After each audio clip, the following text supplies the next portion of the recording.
I love to use my tarot cards as a tool when creating spells. I don't often show this as I consider most of my spellcrafting to be private. Tarot cards often use rich symbolism and connection to universal archetypes, making them powerful tools for manifesting intentions. They can help us maintain our focus and channel our energy, serving as a visual anchor to help us concentrate our thoughts and emotions on our specific desire. Notice the image of the hangman and how it mirrors the details of the puppet I am creating for this particular spell. Each specific tarot card can hold different meanings, but my focus in this spell remains fixed upon my read of this card as it relates to my spell. The very act of my selecting this card for my own purposes engages my subconscious mind and aligns it to my conscious goal to help bring my desire into reality. Leaving the hangman under my hanging puppet on my spell table serves as a visual reminder of this intention whenever I am in my parlor. The card will remain until I feel the time is right for my puppet to be burned and my intention to be called out to the universe for manifestation. Greetings, welcome to Crone House. I'm very excited today to share with you how I use my tarot cards to assist me in spellcrafting. Now, this is very commonly done, even though you probably don't see that part of a lot of people's practice here on YouTube. But there are basically two ways. There are more, but two common ways in which we accomplish that. And the very first one is perhaps the most simplest, and that is the one that you saw in the introduction to this video. And that is simply to choose a tarot card. And I have chosen mine from one of my favorite decks, the Murder of Crows Tarot. And I have chosen the Hanged Man because it most represents the intentions that I wanted to manifest in my spell. And the imagery matches the desired outcome that I wish to have. Okay, so this is what I chose. And some people might be confused with why I chose this, because my spell was, if you notice, I was making a puppet. And I was making a puppet for binding purposes. And I will tell you that much, for binding purposes.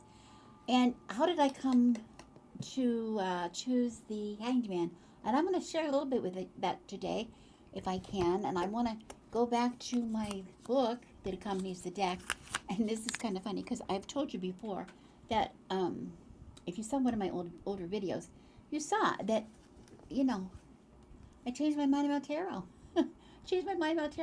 I'll link this video at the end. I'll try to remember to link this video somewhere to this one.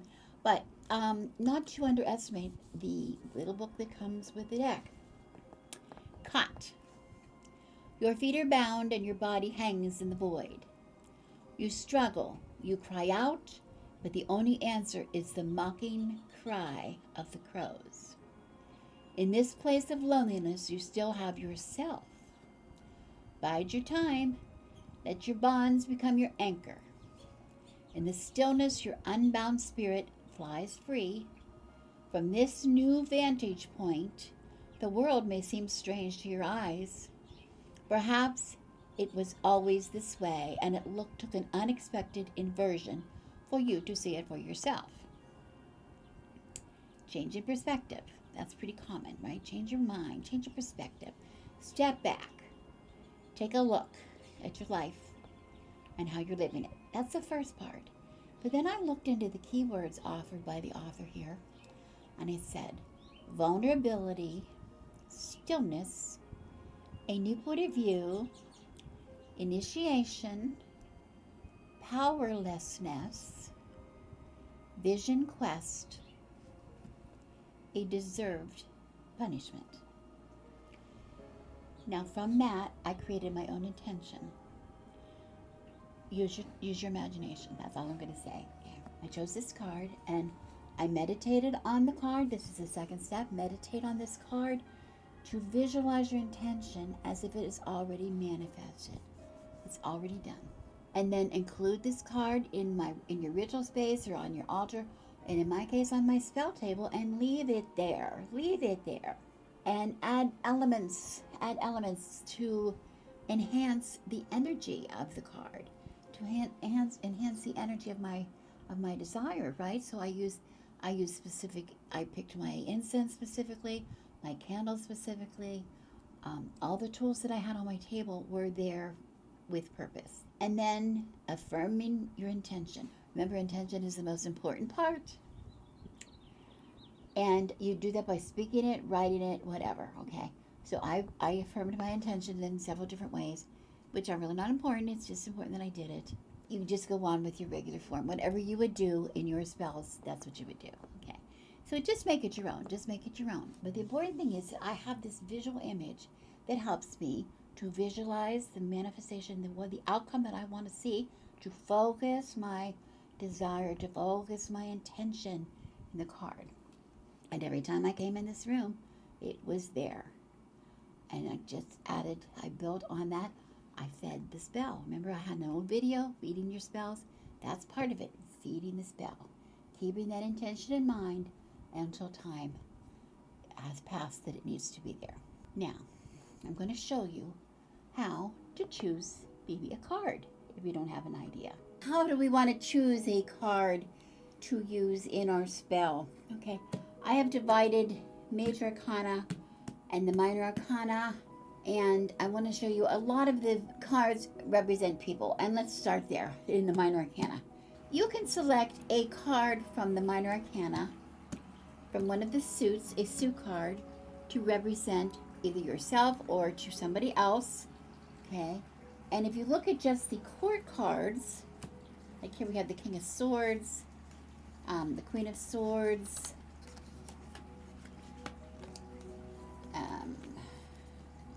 Knight of Swords, and the Page of Swords. They are specific to, first of all, some kind of an astrological sign. For instance, Swords is an intellectual sign or an Aries sign, a sign that shows communication, but it could also be somebody who is under the sign of Gemini or Libra or Aquarius, okay? Also, you can use the elements, okay? We talked about the element of air. If you want to do a communication spell, if you want to do a spell about, something to do with contracts or documents of some kind, or any kind of communication, any kind of knowledge, somebody is knowledgeable, you might want to choose a card from the suit of swords, okay? It doesn't have to be a quartz thing. It could be something else. This card, the Three of Swords, could represent perhaps breakdown of communication, some kind of a disagreement, some kind of a verbal disagreement, or a misplaced some communication in writing or something like that, or misunderstanding somebody. So if that has to do with that, you might want to use that. If you're trying to make a decision, if you know tarot, you know what cards to pick. You might want to pick the Two of Swords, okay? Likewise, if you want to make cups, if you want to have an emotional, something to do with a romance or a relationship kind of a thing, you might want to pick a court card, King, Page, Queen. What else? Where's the other one? Knight. To represent person, or love interest, or potential love interest, okay? Maybe you're a married couple and you want to choose someone to represent your husband, or you want to maybe represent somebody that you love, such as your father, or a close friend, or maybe it's a child, something to do with a child, Page of Cups. But of course, if you want to do a spell, anything to do with some kind of emotion or something like that, you might want to look through the minor arcana in the Suit of Cups, something that really represents what you wish to manifest. Okay, just like I did in my spell, you might want to use something like that. You can use the cards to represent either a person, a situation, or you can use them to represent an emotion. Now, as far as the minor arcana goes, the minor arcana, if you understand tarot, you know what the card means. This has to do with some new adventure. You want to change the focus of your life. Spell, you might want to pick the Fool. You might want to pick, If you want to bind somebody, or you want to, do some kind of a baneful magic, you might want to use the tower. But remembering that the tower is not necessarily just what you see in the illustration here, but the tower has to do with, yes, something is falling, something has given way, but it doesn't mean it can't be rebuilt again. Something new is going to be rebuilt out of something. So maybe if your world has fallen apart and you want to rebuild, this might be one of the cards that you select. And we'll talk about that in the second half when we use multiple cards. Okay. But here, let's just talk. Well, these are just, we're talking about your intention card.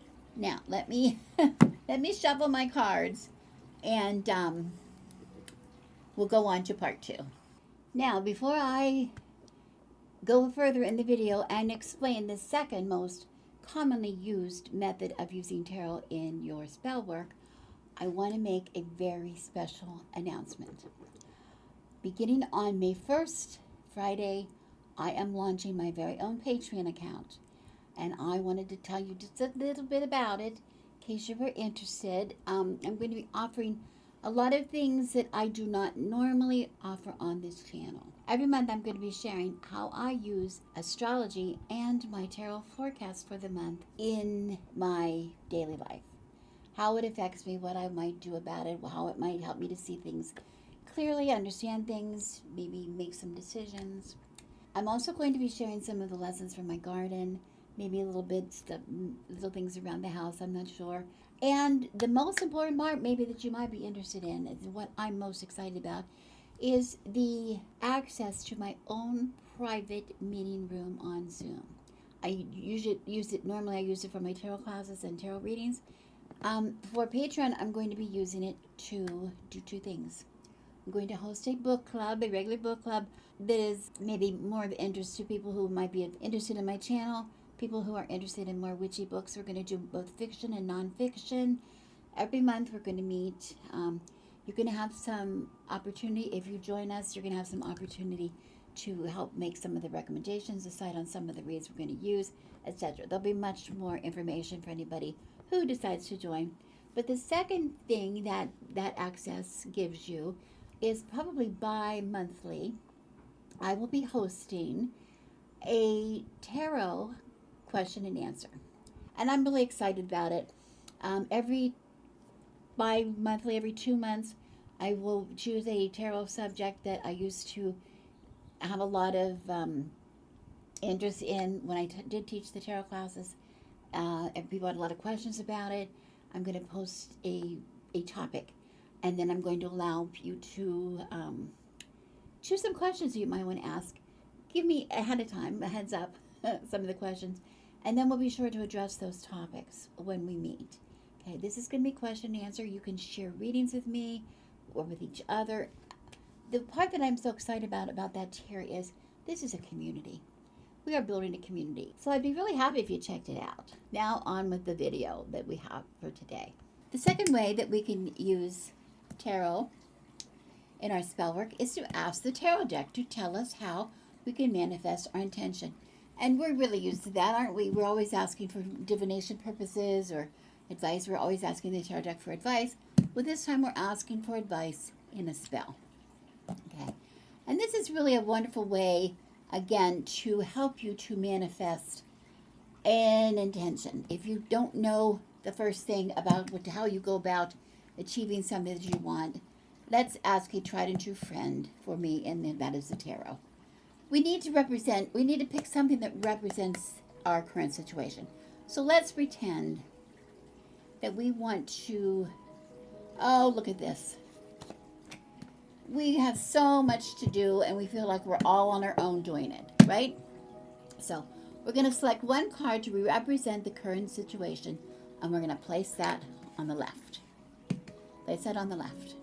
We want to select one card to represent a goal that you would like to manifest, and we're going to put that on the right. So here I feel overwhelmed, I feel burdened. That's what this card looks like. It's telling me. Okay, so let's see in the deck, what do I want to manifest here? Oh, look at that. Everybody's so happy. Oh, everybody's happy. It's good times. It's the 10 of Cups. My emotions are in check. I feel good. I feel balanced. You know, my relationships are good. So maybe we want to go from this where I'm all alone and I have so much to do to here where I'm surrounded by love and I feel much better. So this is my situation now, and this could be something that I want to manifest. Okay, so then we're going to ask our tarot deck 4 questions. And we're going to shuffle, we're going to choose one card for each, and then we're going to shuffle in between. Okay. So the first question we're going to ask is, what is the one thing I can do to move closer to my goal? What can I do? What's one thing? So I'm going to shuffle. And remember, I don't really have the intention. This is just for purposes of explaining. So this is not a real spell that I'm trying to cast, but this is to give you an idea how I would go about doing it. Okay, so one card to represent how I can move closer to my goal. And here it's a movement card, isn't it? How I can move closer to my goal is telling me, oh my goodness, I need to walk away from something, don't I? I need to, in order for me to go forward to this, something has to be left behind. Something has to be left behind, and I have to just go forward. Perhaps that's what it's telling me. I don't know. Okay. Second question I'm going to ask is, while I'm shuffling, what energy should I embody to manifest this goal easily? How can I walk away? How can I walk away? How can I manifest this easily? What's something that I could do? What energy do I need? And if we're talking about energy, we might be talking about the elements. So let's see. A lot of hard work. Lot of hard work. So it's not going to be easy, is it? Slow, steady work. Work until you get the job done. Work until you get here. Don't think it's going to come overnight for you. Just slow and steady. Slow and steady. Taking the energies that we get from the Eight of Pentacles and putting your nose to the grindstone, right? Okay. Thirdly, we're going to ask, what obstacle might I face as I move closer? Oh, what is going to block me? What is going to try to block me? What is going to get in my way? What obstacle might I come across? Okay, now this isn't that different, is it, from regular tarot reading? But remember, we're using this to help us accomplish something we want to manifest. And here I have the star. Here I have the star. Oh, what's the star all about? The star, for me, shows me the light at the end of the tunnel. Okay. It does show me the light at the end of the tunnel. But the star is a card of hope. We see the light at the end of the tunnel. But it is the light at the end of the tunnel. The light at the end of the tunnel, which we're trying to manifest. In the meantime, we still might be in the dark. We still might be in the dark. We might still be having trouble finding our way, or something is keeping us in the dark. Maybe we don't have all the information that we need. Maybe we need someone to help us shine light on the subject. We're not sure, but the very next card is going to tell us, how do I overcome this obstacle? What is going to bring me out of the dark, if I'm still in the dark, or what is going to bring me where I need to go to get to that light at the end of the tunnel? It implies movement, doesn't it? And here we have the Hierophant. Oh, the Hierophant. The Hierophant. What does the Hierophant represent to most of us? The Hierophant often represents somebody who's going to come into your life, but it also can mean the Hierophant to be inside of you, that you are the person that you need to deep dive into to see what it is that you really want to accomplish. Remember this card when we came back here, how we needed to walk away from something? You know, I went through something very similar in my recent past. You might see if you come onto my Patreon that I talk a little bit about that I had to leave something behind in order to go forward. Sometimes that is really the case, okay? So sometimes the tried and true way, the lesson that we think we have to do, is not the lesson for us, okay? And that is where the final part of this way of using tarot as a tool in your spell work is really very, very important. And it can be done in a lot of different ways. But one really good way is to journal. Journal about the cards. Journal about them. You don't have to write it down. You can just talk about it. You can sit at the table and talk it out. Tell yourself about what you see. Talk about possibilities, what you see, how the cards are advancing to get you to where you want to be. You might find yourself telling you something really important that you didn't even know you were thinking about. Okay? But leaving the cards out like this, and when I taught tarot classes, I always recommended to people to leave your cards out a while, to digest them a while, to see what messages might be coming. And this is a really good way because we're seeing this as a journey, aren't we? From our initial desire to get us going towards this, how are we doing it? Okay? This is our situation now. It's not a good way to get there, is it? We're looking for a much better way to get there. Okay, so we need to leave this out and meditate a little bit on the journey. So where maybe the first method that I showed you, how we simply choose a card and we set it up and do a regular spell, like I did on my spell table in the beginning of this video. This takes a little time. This takes a little more time. It is not instant, but a good spell is never manifested instantly. There's nothing that can be manifested. It's not an instant. It's not, add hot water and stir. That's not how it works. You will know when the time is right, when you feel that your intention has been received by the universe. You will know when that time has come. That's it. At least it's a start. Remember that a tarot deck is not just 78 really pretty cards in a box. It is a valuable tool that you can use not only for divination, meditation, but also for spell crafting, if you let it. That's it. Thank you so much for watching. I am Rebecca, and I wish you many blessings.